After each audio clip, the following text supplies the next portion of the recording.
Now, in the past, People's Veto, formerly Alternative Hypothesis, has put out good content, well-researched, interesting data points. However, in a recent video of his about the game industry and promoting addictive behavior, now in his overall argument, he is correct. I would even go further to say that a lot of AAA games are not games, but a game-like experience in order to sell you shit. However, it's meandering bullshit. There's 47 minutes. I'll admit I skipped around. Very little data. Just an impromptu rant from what I can tell. And he made a fool of himself in his characterization of RPGs. I mean, let's just ignore the fact that the whole Skinner box thing he kept going back to. That's about randomness. Conflating that with grinding, where you keep fighting the same monsters over and over, get the same amount of experience. Whereas in the Skinner box, you do something for an indeterminate outcome. You will get some eventually, but there's randomness behind when you will get that thing. And that promotes the addictive behavior, the gambling addict-like mindset. Now the whole leveling up thing, that is a common RPG mechanic, and it's been incorporated in many other games, especially the worst offenders in non-games that only offer a game-like experience. However, I would argue this is just as much a product of how homogeneous modern gaming has become. They're not, awarding XP for performing tasks to different aspects of the game. It arguably a way to unify elements of a game where there are no core mechanics. This is a common feature with AAA these days, where it's not really a single game, but a hodgepodge of mini games, game-like games. So there's no way to actually get good at the game because there is no core game. Now, I'll admit, grind is in every RPG to some degree. But they're not the point of an RPG. I mean, there are games that are all about killing monsters, getting loot, marginally improving numbers. These are more often action-oriented games like the Gauntlet. And another thing that struck me as particularly absurd is the whole idea that RPGs could just sell you the same game over and over. This is factually wrong. And even with recurring elements, it's set in the same universe. There needs to be new characters, new story, new gear and enemies, music, level, world design. They have to be different enough to warrant revisiting that same game world, even through the new title. Phantasy Star and the Lunar games. Phantasy Star has several planets you'll visit through your journey. Lunar games, set in the same planet. Those separated by hundreds of years to justify the overall world being different. It doesn't matter how familiar you are with the world in one particular installment, you can't just run around with your eyes closed.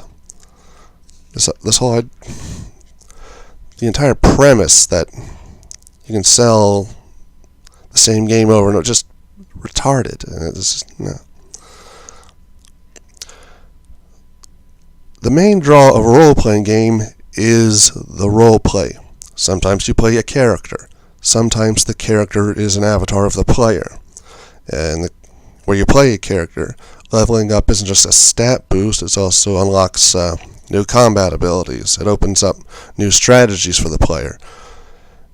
And that gives the designer some more freedom to throw different kinds of challenges at the player, since they have more tools to respond with. In case where the main character is a player avatar, leveling up is often to improve attributes, which are used to interact with the game world. Speech checks, lockpicking, setting traps, etc. As for how interesting it is to watch one game or another, I don't watch Let's Plays much. So how interesting it is to watch one kind of game over another, I can't really say. But you got visual novels and walking sims, they'll get thousands of views in a Let's Play, so I say it depends more on who's playing the game that makes it interesting. I mean, when I've looked up stuff about RPGs, the most interesting videos are the ones talking about different outcomes, different ways to respond to a similar situation, the same situation, different ways to handle it. Alright, then there's his bad-mouthing of the original Fallout, and I'm like, what the fuck is wrong with it? He showed his ignorance. Right? Yes, without the brand recognition, the legacy, if you re-released the original Fallout today, the game would likely be very niche in today's market. Still, computer RPGs and others like it offer a level of complexity which enough people crave, inspiring new games tapping that vein, and there are remasters of classic CRPGs like Planescape Torment, Baldur's Gate. They've been ported to modern consoles. There's Wasteland, the precursor to Fallout. It's got 2 sequels now because people are starved for what classic Fallout brought to the table. I do think it's worthwhile talking about Fallout because it is one of the perfect games to represent what is wrong with the game industry today.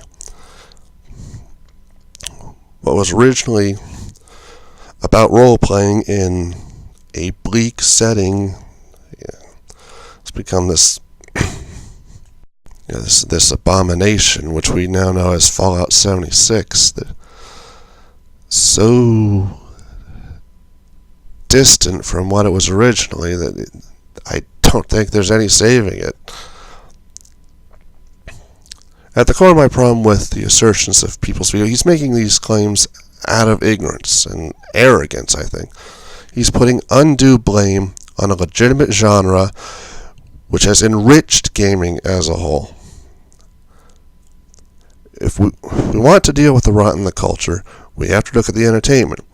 If we are to be accurate and persuasive, we have to know what we're talking about, and we can't be clouded in our judgment over matters of taste. And I think he was counterproductive, and he's fucking hell.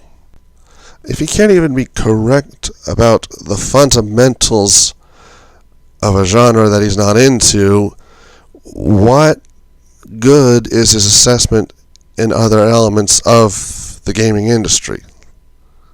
And that's really the crux of my problem.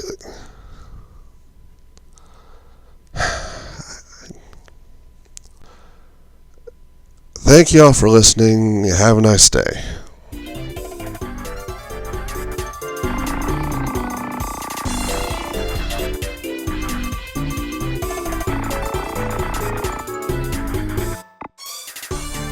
Thus the chairman, Evil King, was eliminated, restoring peace to the town of Madril.